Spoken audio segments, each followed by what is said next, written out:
চীনা president Xi Jinping এর সঙ্গে উচ্চ পর্যায়ের 2 দিনের সফর শেষে শুক্রবার দেশের উদ্দেশ্যে রওনা হন মার্কিন প্রেসিডেন্ট ডোনাল্ড ট্রাম্প। প্লেনে ওঠার আগে মার্কিন প্রেসিডেন্ট ডোনাল্ড ট্রাম্পের সফর সঙ্গী হিসেবে যাওয়া মার্কিন কর্মকর্তা ও সাংবাদিকরা চীনে পাওয়া যাবতীয় উপহার ও অন্যান্য সরঞ্জাম ময়লার ঝুড়িতে ফেলে দিয়েছেন।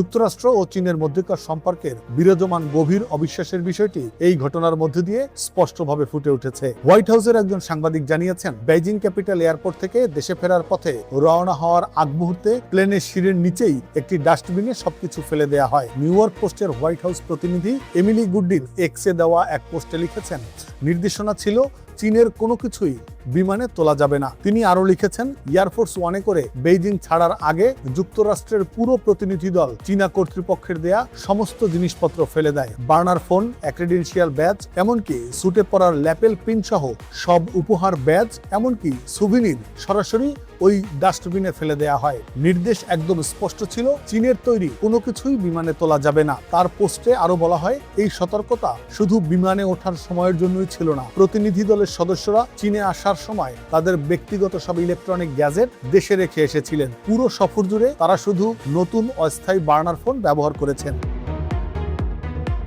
একাধিক রিপোর্টে এও বলা হয়েছে, চরম সাইবার নিরাপত্তামূলক ব্যবস্থা হিসেবে মার্কিন দলের সদস্যরা কেউ কোনো ব্যক্তিগত ফোন বা ডিভাইস আনেননি। সাধারণত সম্ভাব্য সাইবার গুপ্তচর বৃত্তি এবং তথ্য চুরি এড়াতেই এ ধরনের কড়া সতর্কতা নেওয়া হয়। যুক্তরাষ্ট্রের এই পদক্ষেপ প্রমাণ করে যে বেইজিংয়ে সাইবার গোয়েন্দাগিরি নিয়ে ওয়াশিংটনের দীর্ঘদিনের উদ্বেগ মোটেই কমেনি। তাদের ভয় হলো যে কোনো ডিভাইস, এমনকি উপহার হিসেবে দেওয়া সুভিনিয়রের মাধ্যমেও নজরদারি করা বা গোয়েন্দা তথ্য হাতিয়ে নেওয়া হতে পারে। দুদেশের সম্পর্ক জোরদারের লক্ষ্যে শি জিনপিং এর সাথে ট্রাম্পের বৈঠকের পর যখন ক্যামেরার সামনে দুই পক্ষের মধ্যে একটি চমৎকার বন্ধুত্বপূর্ণ ছবি ফুটিয়ে তোলা হচ্ছিল, ঠিক তখনই এমন অনাকাঙ্ক্ষিত ঘটনা ঘটে।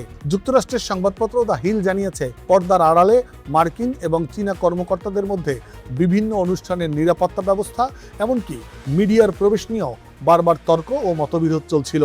যেমন ট্রাম্প ও শি যখন বেইজিংয়ের টেম্পল অফ হেভেন পরিদর্শনে যান, তখন আমেরিকান সংবাদকর্মীদের নিরাপত্তার দায়িত্বে থাকা একজন ইউএস সিক্রেট সার্ভিস এজেন্টকে ভেতরে ঢুকতে দেয়নি চীনা কর্মকর্তারা। কারণ হিসেবে তারা জানায়, ওই এজেন্টের কাছে স্বাভাবিক নিরাপত্তা সরঞ্জাম হিসেবে আগ্নেয়াস্ত্র ছিল। সাংবাদিকদের তথ্য অনুযায়ী এই বিষয় নিয়ে দুই পক্ষের কর্মকর্তাদের মধ্যে তীব্র বাকবিতণ্ডা হয় এবং প্রায় 90 মিনিট পর শেষমেশ সংবাদকর্মীদের সেখানে ঢোকার অনুমতি দেওয়া হয়। Desk report, next Bangladesh 24।